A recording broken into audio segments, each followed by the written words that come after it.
கால் சென்டர்கள் என்கிற பெயரில் அப்பாவி பொதுமக்களை ஏமாற்றிய ஒரு கும்பல் கோடிக்கணக்கான ரூபாய்களை மோசடி செய்திருக்கிறது. அதில் சிலர் சிக்கினாலும் கும்பலின் தலைவனை பிடிக்க முடியாமல் காவல்துறை தற்பொழுது திணறிக் கொண்டிருக்கிறது. எப்படி நடைபெற்றது இவ்வளவு பெரிய மோசடி? விரிவான விவரம் பார்க்கலாம். அழகழகாக காட்சி தரும் இந்த சொகுசு கார்களின் பின்னணியில்தான் பல்வேறு அதிர்ச்சிகள் அடங்கியிருக்கின்றன. சென்னையில் 10க்கும் மேற்பட்ட கால் சென்டர்களை ஒரு கும்பல் நடத்தியுள்ளது.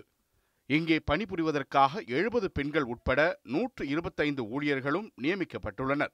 இவர்கள் மூலம் பொதுமக்களை தொடர்பு கொண்டது அந்த கும்பல். அவர்களுக்கு வங்கியில் கடன் பெற்று தருவதாகவும் வங்கிக் கணக்கில் குறைந்தபட்ச தொகையை வைத்திருக்க வேண்டும் என்றும் கூறியுள்ளது.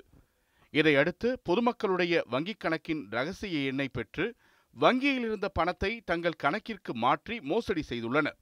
இதனால் பாதிக்கப்பட்ட 500க்கும் மேற்பட்ட பொதுமக்கள் மத்திய குற்றப்பிரிவு காவல்துறைக்கு புகார் அளித்தனர்.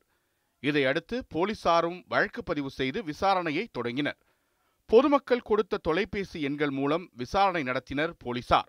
அதில்தான் சென்னை சூளைமேடு, தேனாம்பேட்டை, வடபழனி, நுங்கம்பாக்கம் உள்ளிட்ட 7 இடங்களில் கால் சென்டர்கள் நடத்திய கும்பல் பொதுமக்களை தொடர்பு கொண்டு கோடிக்கணக்கான ரூபாய் மோசடி செய்தது தெரிய வந்துள்ளது. இதையடுத்து மோசடியில் ஈடுபட்ட முக்கிய குற்றவாளிகள் 7 பேரை சில நாட்களுக்கு முன்பு காவல்துறையினர் கைது செய்துள்ளனர். தொடர்ந்து மோசடியில் ஈடுபட்ட தம்பதிகளான உமாபதி, சீதா மற்றும் சதீஷ் ஆகிய 3 பேரையும் கைது செய்த போலீசார் சிறையில் அடைத்துள்ளனர். அவர்களின் வங்கிக் கணக்கையும் முடக்கியுள்ளனர். மோசடி கும்பல் பொதுமக்களிடமிருந்து அபகரித்த பணத்தில் விதவிதமான சொகுசு கார்களை வாங்கி போலி ஆவணம் மூலம் விற்பனை செய்தது தெரிய வந்துள்ளது. இதையடுத்து 10 கார்களை காவல்துறையினர் பறிமுதல் செய்துள்ளனர். அந்த கார்களில் ஊடகம் மற்றும் வழக்கறிஞர்கள் என்ற பெயர்களில் ஸ்டிக்கர்களை ஒட்டி வைத்து பலரிடம் மோசடி செய்துள்ளனர்.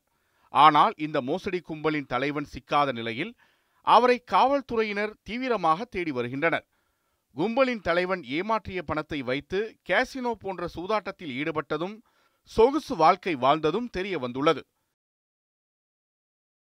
இந்த 16 டிஜிட் நம்பர் இந்த கேட்குறது கண்டிப்பாக யாருக்கும் சொல்லக்கூடாதுன்றதை திரும்ப திரும்ப நம்ம சொல்லுறோம். அதே மாதிரி இந்த கார்டில் சிவிவி நம்பர் இருக்கும். அந்த சிவிவி நம்பரும் கம்பல்சரியாக சொல்லக்கூடாது. யார் கேட்டாலும் எந்த பேங்க்கும் கேட்குறது இல்லை. அதனால் அந்த நம்பரை கண்டிப்பாக சொல்லக்கூடாதுன்னு சொல்லணும். அதே மாதிரி இப்போ இந்த எக்ஸ்பைரி டேட் இருக்கும். ஒரு சில நேமில் லாஸ்ட் 6 டிஜிட்டும் இந்த எக்ஸ்பைரி டேட்டு மட்டும் சொல்லுங்கன்னு கூட கேட்பாங்க. ஸோ பின்னு கேட்கலையா அப்படின்னு நினைப்பாங்க. அது கிடையாது. அந்த மாதிரி சொன்னாலும் ஈஸியாக அவங்களுடைய என்டையர் அமௌண்ட்டை டோட்டலாக சைஃபன் அவுட் பண்ணிடுவாங்க. அந்த மாதிரி எக்ஸ்பைரி டேட்டும் 6 டிஜிட்டும் சொன்னாலுமே போதும். அதுவே அவங்களுக்கு போதும். அது மாதிரி ஓடிபி, எம்பின்னு கண்டிப்பாக கொடுக்கக்கூடாது. மோசடி கும்பலின் தலைவன் சிக்கும் பட்சத்தில் பல்வேறு அதிர்ச்சி தகவல்கள் வெளிவரும் என்கிறது காவல்துறை வட்டாரம். அன்சர் அலி, நியூஸ் 7 தமிழ், சென்னை.